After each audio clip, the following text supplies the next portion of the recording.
Shalom, selamat pagi ya. Maaf karena beberapa hal PA sempat tertunda ya. Tetapi puji Tuhan pagi hari ini saya kira siang mungkin saya bisa upload ya. Saya take videonya pagi tapi siang mungkin baru diupload karena video yang lama ada masalah sehingga tidak bisa di rendering dan tidak bisa diupload ya. Oke, saya take ulang dan karena itu kita akan memulai PA ini dengan doa. Tuhan, terima kasih atas pertolongan Tuhan. Walaupun tertunda beberapa hari karena masalah teknis, Engkau tetap bisa mengadakan PA di tengah-tengah kondisi yang ada. Dan biarlah melalui jaringan ini kami diberkati dan belajar bersama-sama tentang firman Tuhan. Hanya di dalam nama Tuhan Yesus Kristus kami berdoa. Amin. Oke ya. Nah, hari ini ya clickbaitnya adalah Natal tanggal 25 Desember ya. 2 minggu yang lalu saya sempat omong Natal bukan 25 Desember. Nah, sekarang kita akan belajar kenapa Natal itu jatuh pada tanggal 25 Desember. Oke. Nah, di dalam Alkitab memang tidak ada secara spesifik ya tanggal 25 Desember. Tetapi memang ada beberapa penjelasan yang kurang lebih mengarah kepada bulan Desember atau Januari awal, Desember akhir atau Januari awal ya. Dari mana? Yang pertama adalah dari Lukas pasal yang pertama ayat 26 ya. Lukas pertama ayat 26 dikatakan begini, dalam bulan yang ke-6 Allah menyuruh malaikat Gabriel pergi ke sebuah kota di Galilea bernama Nazaret. Ya, ini bicara tentang bagaimana malaikat Gabriel datang kepada Bunda Maria dan memberitahu bahwa Bunda Maria akan hamil oleh Roh Kudus dan akan melahirkan Tuhan Yesus Kristus. Dan pada momen itu Bunda Maria menerima apa yang menjadi tugas beliau, yaitu melahirkan Tuhan Yesus Kristus. Ya, sehingga ini menjadi patokan ya, bahwa ini adalah dimulainya benih ya, dan ditaruhnya benih, yaitu firman yang menjadi manusia di dalam rahim Bunda Maria. Dan 9 bulan 10 hari kemudian benih itu lahir menjadi manusia. Ini konsepnya ya.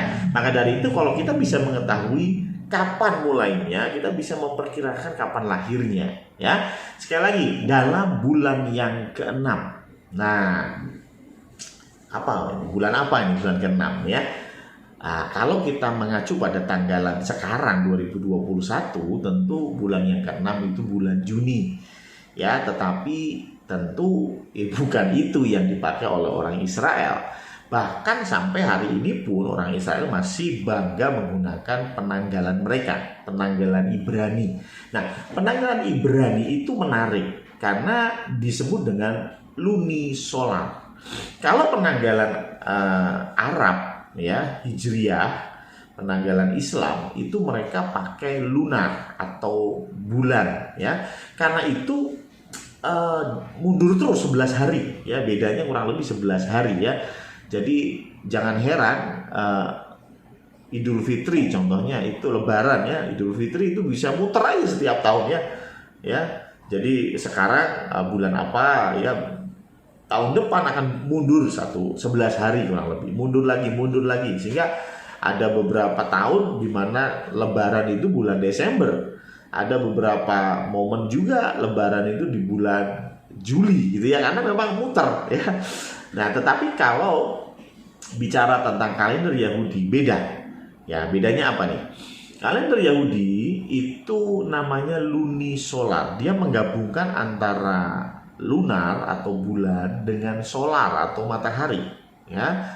Jadi matahari dengan siklus bulan digabung. Gimana caranya? Setiap bulan itu mereka pakai siklus lunar ya. Maka dari itu satu bulan itu 30 hari dan 29 hari ya, karena bulan itu muternya 29,5 hari ya.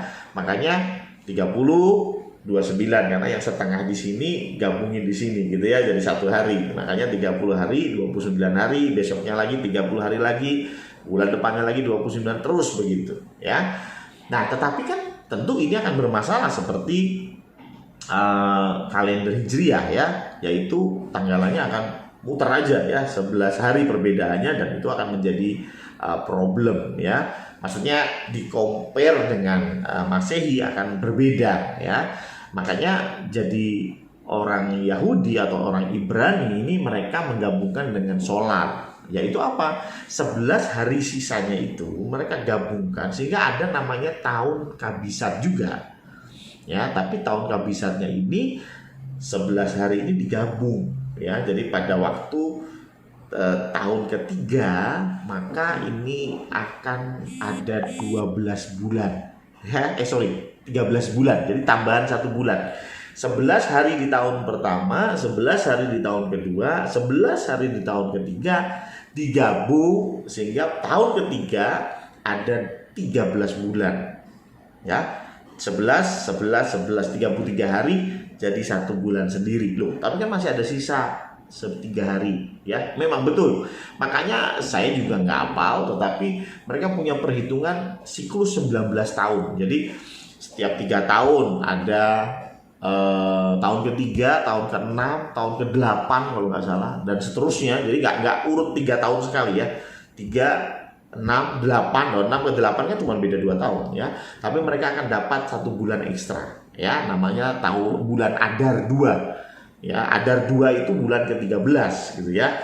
Nah, sehingga ada Adar 1, tapi ada juga beberapa tahun yang sampai bulan ke-13 ya. Itulah mengapa tidak banyak berubah ya. Jadi bulannya itu ya tetap ya. Contohnya kemarin saya bicara ya, bulan Kisleu itu pasti musim dingin gitu ya. Ya nggak berubah karena ya muter lagi kan, karena ketika sudah pendek ya dia akan berubah. Tapi kalau bulan Hijriah itu bulannya bisa, bulan Ramadan bisa muter-muter gitu ya. Nggak selalu jatuh di musim panas, nggak selalu jatuh di musim dingin gitu ya. Tapi kalau bulan Kisleu pasti musim dingin, karena memang cara menghitung untuk tahun di Ibrani itu seperti itu ya. Nah, karena itu dipastikan ya ini tidak banyak bergeser. Katakan bergeser ya paling beberapa hari saja, karena setelah itu di-reset lagi di bulan yang ke-13. Nah, contoh bulan pertama itu namanya bulan Nisan ya. Itu jatuh di Maret atau April contohnya ya. Maret akhir atau April awal, karena ya itu tadi saya bilang ya, geser sedikit tapi nanti reset lagi, geser sedikit nanti reset lagi. Nah, ini adalah hari Paskah ya. Makanya Paskahnya orang Kristen juga nggak jelas ya harinya ya. Kadang harinya pasti Minggu ya, Jumat Agung pasti hari Jumat, tetapi bulannya kadang Maret akhir, kadang April awal. Kok bisa begitu? Ya karena ini mengikuti kalender Ibrani ya. Maka dari itu bulan pertama, bulan Nisan itu Maret atau April ya, kurang lebih seperti itu. Nah, kembali sekarang bagaimana dengan Bunda Maria ya, ketika Lukas 1 ayat 26 berkata pada bulan yang ke-6 ya, maka kita harus cek dulu bulan ke-6 bulan apa. Nah, Bunda Maria ini bicara tentang bulan yang dipakai secara sipil atau disebut dengan tahun sipil. Makanya ketika bicara tentang bulan yang ke-6, maka ini bicara bulan tahun sipil. Nah, tahun sipil bulan yang ke-6 itu adalah bulan Adar. Ya, bulan Adar itu kapan? Februari sampai dengan Maret. Ya, jadi bulan Adar itu Februari sampai dengan Maret. Kita nggak tahu karena sekali lagi muter-muter ya, bisa maju tapi di reset lagi, maju di reset lagi. Nah, Februari, katakanlah Februari sampai Maret ya. Nah, berarti 9 bulan kemudian kapan? Ya, sekali lagi karena Tuhan Yesus itu harus jadi manusia yang sesungguhnya. Maka di dalam perut Bunda Maria nggak boleh 10 tahun, nggak boleh 3 bulan ya, tetapi 9 bulan 10 hari. Kita asumsikan saja sehat normal, tidak prematur ya. Tapi kalau 3 bulan udah keluar itu namanya aneh ya. Jadi ini 9 bulan 10 hari. Kalau begitu dari Februari ya, contoh ya Februari. Saya hitung Maret, April, Mei, Juni, Juli, Agustus, September, Oktober, November. Jadi Tuhan Yesus bisa lahir November atau Desember. Kan perbedaannya ya, karena sekali lagi selisihnya Februari, Maret, ini kurang lebih berarti November, Desember. Ini dapat kita hitung dari Bunda Maria ya. Jadi sekali lagi November atau Desember. Nah, kita save dulu nih ya, November Desember kita save dulu. Nah, sekarang ada bukti kedua di dalam firman Tuhan tentang bicara kelahiran Tuhan Yesus juga, yaitu apa? Tentang kelahiran Yohanes Pembaptis. Ya. Yohanes Pembaptis itu sepupunya Tuhan Yesus. Ya, jadi Bunda Maria punya saudara namanya Elizabeth. Elizabeth jadi mamanya Yohanes, sedangkan Bunda Maria jadi mamanya Tuhan Yesus. Ya, jadi masih sepupuan gitu ya. Nah, kita perhatikan bagaimana kisah tentang kelahiran Yohanes yang tentunya juga keren gitu ya. Lukas 1 ayat 5 sampai 25. Agak panjang, maka dari itu silakan baca sendiri, tapi intinya gini. Jadi papanya Yohanes Pembaptis namanya Zakaria ya. Zakaria, istrinya namanya Elizabeth, dan mereka tidak punya anak ya, belum punya anak sampai masa tua mereka. Nggak disebut sih berapa usianya. Nah, si Zakaria ini dia kerja sebagai imam di Bait Allah. Nah, pada waktu dia sedang bertugas di Bait Allah, kemudian dia ini diundi ya. Nah, diundi untuk satu tugas khusus nih. Nah, setelah itu dia ada di satu tempat di tugas khusus itu, dan di situ dia ketemu sama malaikat, dan malaikat bilang bahwa istrimu bakal hamil, kasih nama anakmu Yohanes, gitu ya.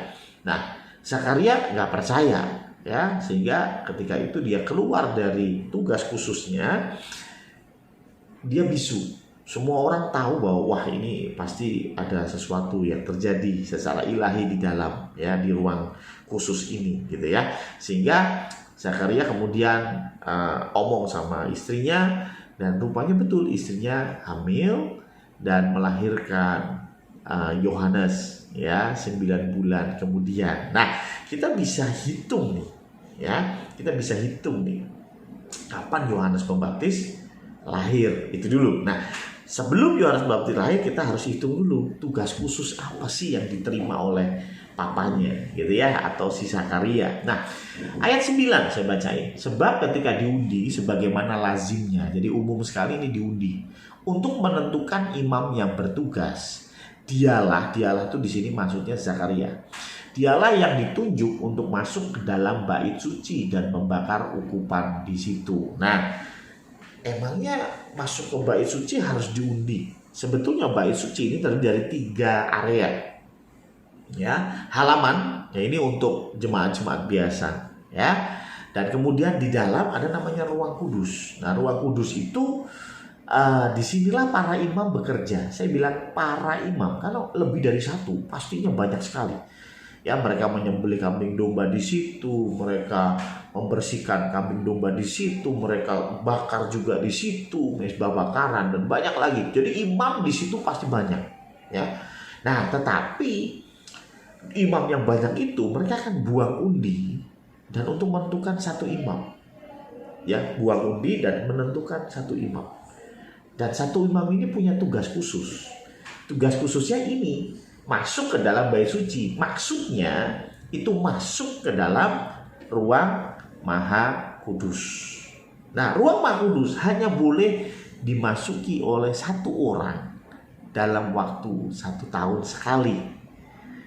Ya, jadi 1 orang dan 1 tahun sekali. Nah, dari mana ini saya bisa menyimpulkan? Imamat 16 ayat 29 sampai dengan 34. Inilah yang harus menjadi ketetapan untuk selama-lamanya bagi kamu, yakni pada bulan yang ke-7, pada tanggal 10 bulan itu, kamu harus merendahkan diri dengan berpuasa, dan janganlah kamu melakukan sesuatu pekerjaan, baik orang Israel asli maupun orang asing yang tinggal di tengah-tengahmu. Nah, ini ada apa nih? di bulan yang ke-7 pada tanggal ke-10. Karena pada hari itu kamu harus mengadakan pendamaian bagimu untuk mentahirkan kamu. Kamu akan ditahirkan dari segala dosamu di hadapan Tuhan. Hari itu harus menjadi Sabat, hari perhentian penuh bagimu, dan kamu harus merendahkan diri dengan berpuasa. Itulah suatu ketetapan untuk selama-lamanya. Dan pendamaian harus diadakan oleh imam yang telah diurapi dan telah ditabiskan untuk memegang jabatan imam pengganti ayahnya. Ia harus mengenakan pakaian lenan, yakni pakaian kudus. Ayat 33, ia harus mengadakan pendamaian bagi tempat maha kudus. Tempat maha kudus, jadi dia harus masuk ke tempat maha kudus. Satu orang ini tadi, ya. Bagi kemah pertemuan dan bagi mezbah, juga bagi para imam dan bagi seluruh bangsa itu, yakni jemaah itu. Jadi satu orang ini akan masuk ke ruang maha kudus, dan dia mewakili siapa? Mewakili para imam, mewakili seluruh bangsa, gitu ya, untuk mendamaikan. Itu makanya disebut dengan hari pendamaian atau disebut dengan hari raya Yom Kippur. Sampai sekarang masih dilakukan, ya. Tapi tentu beda karena sudah nggak ada ruang maha kudus, ya. Ayat 34. Itulah yang harus menjadi ketetapan untuk selama-lamanya bagimu, supaya sekali setahun diadakan pendamaian bagi orang Israel karena segala dosa mereka. Maka Harun melakukan seperti yang diperintahkan Tuhan kepada Musa. Jadi setahun sekali. Kapan? Bulan ke-7 tanggal 10, gitu ya. Nah, ingat ini bicara kepada imam. Maka dari itu pasti pakai penanggalan liturgis namanya, ya. Penanggalan liturgis itu pada bulan yang ke-7 itu bulan apa? Yuk kita lihat. Bulan yang ke-7 itu adalah bulan Tisri. Ya. Di sini ada hari raya Yom Kippur, ada hari raya Rosh Hashanah, ada banyak hari raya, ya. Jadi bulan yang ke-7 itu bulan Tisri. Ya, kapan kalau di tanggalan kita? Ini September atau Oktober. Seperti tadi saya bilang, ya, geser-geser. Jadi September atau Oktober. Yuk kita hitung nih, ya. Karena ini pasti jelas yang namanya Zakaria sedang melakukan upacara ini. Kenapa saya tahu? Karena tadi itu diundi. Karena ada banyak imam, tapi diundi hanya satu, dia yang masuk. Nah, kenapa juga tahu? Karena di dalam itu Zakaria lama, karena ketemu sama malaikat yang tadi saya bilang dan sempat bercakap-cakap. Zakaria sempat nggak percaya bahwa istrinya akan melahirkan, dan itulah mengapa orang yang di luar itu nungguin dan mereka nggak berani masuk, gitu ya. Ayat 21 Lukas 1 ayat 21. Sementara itu orang banyak menanti-nantikan Zakaria. Mereka menanti-nantikan imam-imam yang lain. Lama banget nih si Zakaria, ya. Mereka menjadi heran bahwa ia begitu lama berada di dalam bait suci. Maksudnya di dalam ruang maha kudus. Mereka sebetulnya ada di bait suci juga, tapi di ruang kudus, bukan ruang maha kudus, ya. Nah, maka dari itu sudah pasti ini sedang dalam acara Yom Kippur. Pasti, karena hanya satu orang sekali setahun masuk ke ruang maha kudus. Sekali lagi, kapan itu? Bulan yang ke-7, ya. Tanggal 10. Bulan ke-7 tanggalannya adalah tanggalan liturgi, karena ini bicara tentang perayaan hari Tisri. Kapan datang jatuhnya? September sampai Oktober, ya. September, Oktober. Yuk kita ambil September deh. Kita hitung kapankah Yohanes Pembaptis lahir. Oktober, November, Desember, Januari, Februari, Maret, April, Mei, Juni. Jadi Yohanes Pembaptis itu Juni atau Juli, gitu ya. Lahirnya ya, Juni atau Juli. Nah, sekarang pertanyaannya, ngapain sih kita ngitungin Yohanes dan kita mikirinnya Tuhan Yesus? Karena Yohanes dan Tuhan Yesus itu selisihnya 6 bulan. Nih, Lukas 1 ayat 36. Dan sesungguhnya Elisabet sanakmu itu, ia pun sedang mengandung seorang anak laki-laki. Ini bicara tentang anak laki-laki Yohanes Pembaptis pada hari tuanya, dan inilah bulan yang ke-6 bagi dia. Jadi Yohanes Pembaptis dengan Tuhan Yesus itu selisihnya 6 bulan, gitu ya. Jadi tadi kita sudah hitung Yohanes Pembaptis itu Juni atau Juli. Yuk kita hitung lagi, berarti Tuhan Yesus kalau kita mundurin gitu ya, kan selisih 6 bulan nih, Juni katakanlah 6 bulan ya, Juni Juli kita majuin 6 bulan, Juli, Agustus, September, Oktober, November, Desember. Berarti Tuhan Yesus kemungkinan Desember atau Januari, betul nggak? Juni Juli dimajuin 6 bulan ketemu Desember atau Januari. Tadi kita sudah hitung yang awal, Tuhan Yesus itu lahir November atau Desember. Sedangkan dari perhitungan Yohanes itu Desember atau Januari. Berarti yang klop bulan apa? Desember. Yang klop bulan Desember. Maka dari itu sangat mungkin sekali Tuhan Yesus itu lahir di bulan Desember. Nah sekarang bagaimana dengan tanggalnya nih? Tanggalnya kan nggak ada, ya memang nggak ada, kita juga nggak tahu ya tanggalnya seperti apa ya. 2 minggu yang lalu saya bicara tentang bagaimana tanggal itu kemudian diasumsikan dengan hari lahir dewa matahari, Saturnalis ya. Nah itu gimana sih? Jadi begini, kekristenan itu meledak ya pada saat Konstantin ini menjadi Kristen. Nah, siapa dia? Dia penguasa Romawi pada abad keempat. Ya, jadi pada abad keempat Raja Kaisar Romawi itu jadi Kristen. Ya ini belum ada fakta sejarah, tetapi minimal dia mengizinkan kekristenan. Bahkan ibunya itu Kristen. Kalau ini sudah pasti. Namanya Ratu Helena. Ya.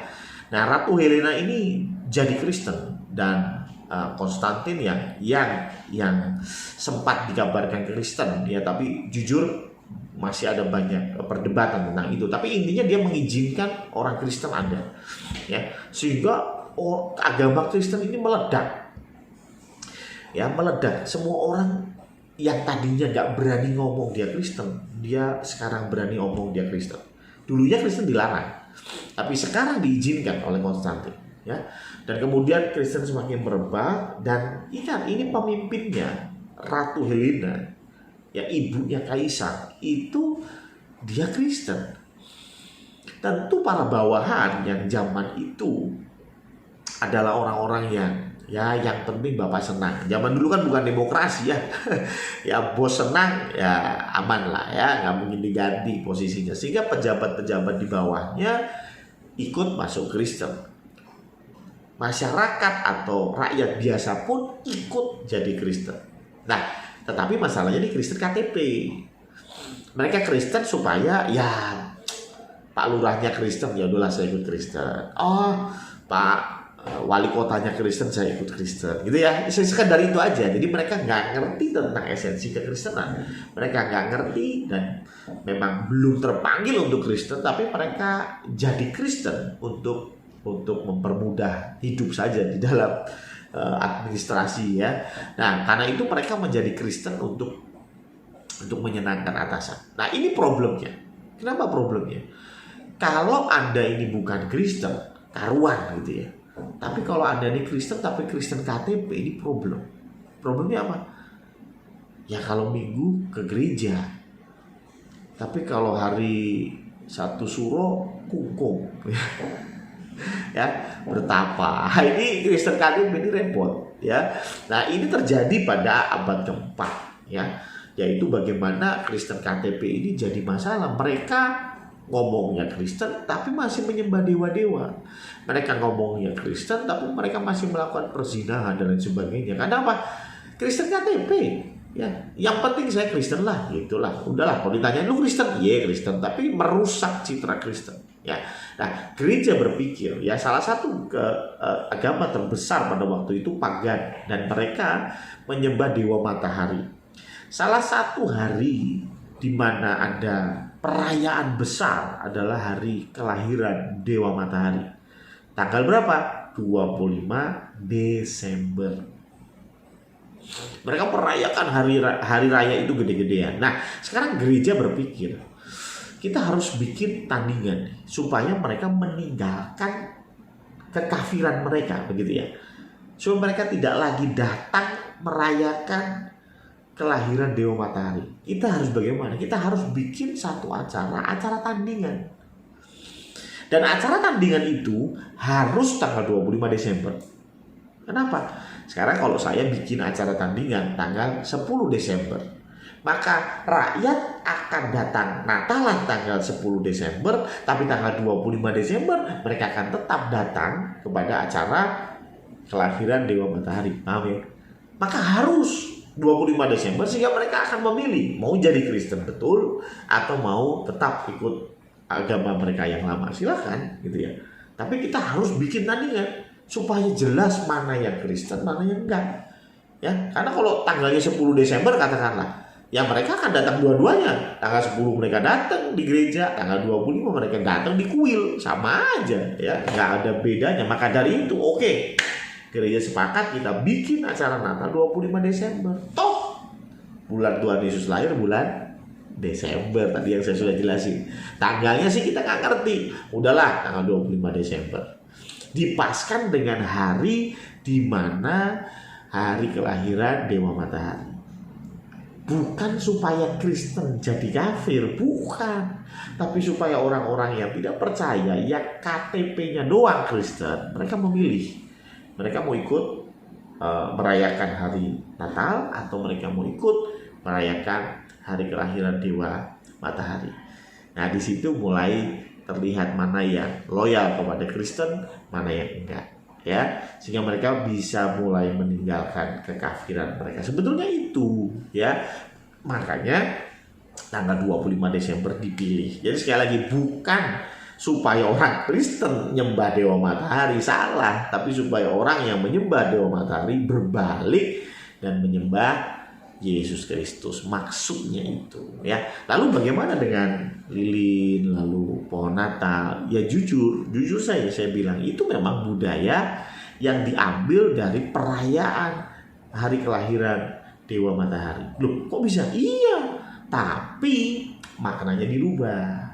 Ya, maknanya dirubah. Pohon yang namanya pohon Natal, pinus begitu ya, pohon cemara itu pohon yang masih hidup, ya, walaupun musim dingin, musim yang sulit, mereka masih hijau. Maka dari itu ini kita ambil, maknanya kita rubah. Ya nggak tahu maknanya dulu di Dewa Matahari apaan, tapi maknanya kita rubah.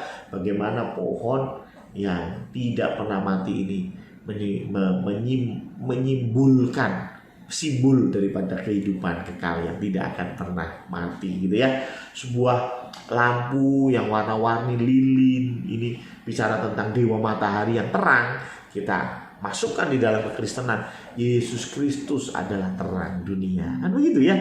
Jadi lilin itu juga terang dunia, tapi agama lain punya konsep yang lain, silakan. Tetapi kita pakai itu sebagai sarana untuk mengabarkan Injil, sarana untuk mengenalkan Kristus. Nah, itulah mengapa ya jangan dibalik, bukan kita yang ikut mereka, kita mengubahnya, ya. Kita mengubahnya. Jadi wadahnya tetap, caranya tetap, tetapi diubah isinya, ya. Isinya yang tadinya menyembah Dewa Matahari, kita rubah menjadi memperingati hari kelahiran Tuhan Yesus. Ya, sama seperti di Indonesia ketika saya pelayanan di jemaat yang kebanyakan orang Jawa, mereka ada, boleh nggak Pak Pendeta kita syukuran 40 hari gitu ya. Tuh, kalau syukuran 40 hari ya boleh-boleh saja, tapi isinya diganti, ya. Kita nggak lagi bicara mendoakan jenazah atau almarhum yang meninggal, kita nggak lagi mendoakan tentang keselamatannya, tapi 40 hari kita bicara tentang bersyukur Tuhan sudah menuntun, ya, keluarga yang ditinggalkan, istri, suami, anak-anak yang ditinggalkan tetap diberikan kekuatan selama 40 hari ini. Nah, itu kan isinya dirubah, wadahnya tetap ada acara bagi-bagi makanan, tetap ada acara tumpengan, tapi kan sampai ngelarung ke laut ya nggak usah lah, gitu ya. Itu berbedanya di situ, gitu ya. Boleh nggak bersih-bersih kubur? Boleh, tapi isinya diganti. Bersih-bersih kuburnya boleh, tetap bersih kubur, tapi isinya diganti. Kita nggak lagi mikir bahwa wah ini bersih kubur supaya dapat pahala dari nenek moyang, kagak ya. Tetapi isinya diganti. Yang namanya kuburan orang tua masa kotor, ya kita bersihin boleh lah, tapi jangan berdoa kepada orang tua kita, karena kita hanya berdoa kepada Allah. Jadi isinya yang diganti. Ada lagi yang bertanya, oh kan nggak ada di Alkitab itu kewajiban untuk merayakan hari Natal. Nggak ada, memang nggak ada. Yang harus dilakukan adalah perjamuan kudus sama baptisan, ya itu aja, ya yang lain nggak ada. Tapi berarti kalau begitu nggak usah dong merayakan Natal. Loh, ya kalau kamu nggak mau merayakan Natal ya nggak apa-apa, silakan. Cuman saya mau, kan begitu. Kalau Anda nggak mau nggak apa-apa ya, tapi saya mau. Loh, terus dalilnya atau landasannya di dalam Alkitab loh. Sama begini deh, ada nggak di Alkitab yang mengharuskan Anda ke gereja pakai kemeja? Nggak ada. Ada nggak yang mengharuskan Anda ke gereja pakai sepatu? Nggak ada. Nggak, cari di Alkitab, nggak ada ya. Oh Anda kalau ke gereja harus pakai sepatu, nggak ada.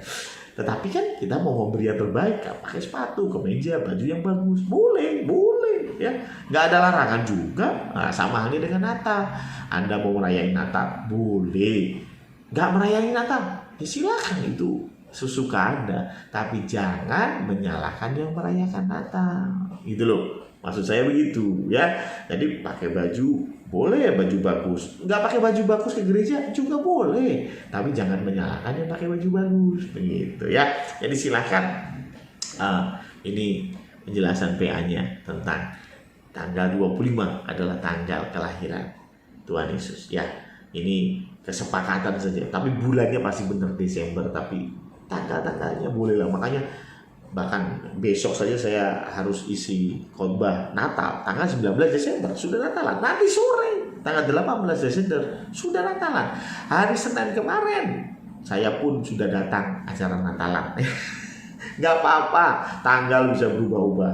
Ya cuman kalau tanggalnya berubah-ubah atau semuanya minta hari libur, ya Desember libur semua. Nanti kasihan yang punya kantor ya, karyawannya nggak ada yang kerja. Maka dari itu ya udah tentuin satu hari lah untuk hari Natal 25 Desember. Ya, oke, itu dari saya. Dan ada satu lagi pertanyaan sebetulnya menarik, yaitu semoga masih ada waktu. Ya, yaitu pertanyaan begini, bagaimana bisa Tuhan Yesus lahir tanpa dosa? Bukankah Tuhan Yesus itu juga manusia? Ya toh? Nah, gimana nih Bunda Maria kok bisa melahirkan Tuhan Yesus tanpa dosa? Nah, jawabannya ada di dalam beberapa ayat. Yang pertama adalah dia lahir tanpa bapak. Ya, ini salah satu indikasi yang kemungkinan ini juga adalah satu kondisi yang membuat Tuhan Yesus tidak berdosa. Ya, Yesaya 7 ayat 14. Sebab itu Tuhan sendirilah yang akan memberikan kepadamu suatu pertanda. Sesungguhnya seorang perempuan muda, ya dalam bahasa lain virgin. Virgin itu perawan. Seorang perempuan muda, seorang perawan mengandung dan akan melahirkan seorang anak laki-laki, dan ia akan menamakan dia Immanuel. Dan itu juga yang dikutip di Matius 1 ayat 23. Sesungguhnya anak darah, anak gadis ya, anak perawan ya, itu akan mengandung dan melahirkan seorang anak laki-laki, dan mereka akan menamakan dia Immanuel. Ya, jadi intinya yang pertama adalah kenapa Tuhan Yesus yang tanda kutip punya natur ya adalah manusia itu tidak berdosa, ya karena dia lahir bukan dari seorang laki-laki, maksudnya bukan dari hubungan laki-laki dan perempuan ya, tapi dia lahir oleh karena Allah Bapa ya, dan itu yang menyebabkan dia harus lahir dari seorang perawan ya. Ini ayatnya 2. Tapi juga yang menarik ada yang kedua yang membuat dia juga tidak berdosa. Coba lihat di Lukas 1 ayat 34 sampai 36. Kata Maria kepada malaikat itu, bagaimana itu mungkin terjadi? Anakku belum bersuami. Ini malaikat Gabriel omong, kamu akan hamil. Makanya Maria bilang, nggak mungkin dong, saya belum punya suami. Ya. Tapi yang menarik ayat 35 berkata, jawab malaikat itu, kepadanya. Roh Kudus akan turun atasmu dan kuasa Allah yang Maha Tinggi akan menaungi engkau. Jadi Roh Kudus akan turun atasmu dan kuasa Allah yang Maha Tinggi akan menaungi engkau. Sebab itu anak yang akan kau lahirkan itu akan disebut kudus, anak Allah. Ya, jadi kenapa Tuhan Yesus tidak berdosa, dia kudus? Salah satunya adalah, salah duanya ya, salah satunya karena dia harus lahir dari seorang perawan, tidak disentuh oleh laki-laki, dan yang kedua, Roh Kudus akan turun atasmu. Jadi ada Roh Kudus yang bekerja di situ, ada Allah Bapa yang bekerja di situ, dan itu melahirkan Tuhan Yesus ya. Roh Kudus akan turun atasmu dan kuasa Allah yang Maha Tinggi akan menaungi engkau. Jadi Roh Kudus akan turun dan Allah yang Maha Tinggi akan menaungi engkau. Jadi Allah Tritunggal bekerja untuk kelahiran juru selamat ya. Nah, ini juga bisa mengacu kepada ketika Allah yang Tritunggal ini bekerja ada di dalam rahim seorang perempuan. Logika sederhana sih sebetulnya. Maka Allahnya yang jadi nggak kudus atau rahimnya yang menjadi kudus? Maksudnya begini, Allah itu kan kudus.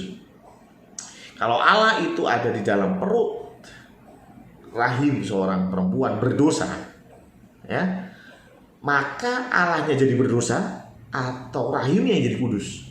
Saya kira ini rahimnya yang jadi kudus ya. Ya, gampangnya begini, tangan kita pun ada kumannya nih, tangan kita ada kumannya. Ini ada sabun. Sabun ketemu dengan tangan kita. Pertanyaannya, tangan kita yang menjadi bersih atau sabunnya yang menjadi kotor? Harusnya tangan kita yang jadi bersih dong. Sama halnya dengan begitu. Allah Bapa yang kudus, yang bersih, yang benar ada di dalam rahim seorang perempuan yang berdosa. Ingat, semua manusia berdosa, termasuk Bunda Maria berdosa. Bukan berarti Allahnya yang jadi berdosa, tetapi Bunda Maria dan rahimnya yang dikuduskan oleh Allah Tritunggal ya. Jadi itulah yang menyebabkan Tuhan Yesus 100% manusia tetapi dia tidak berdosa ya. Saya kira itu untuk pertanyaan hanya satu yang saya sempat ya masukkan ke saya dan saya jawab pada siang hari ini. Terima kasih, Tuhan memberkati. Mari kita berdoa.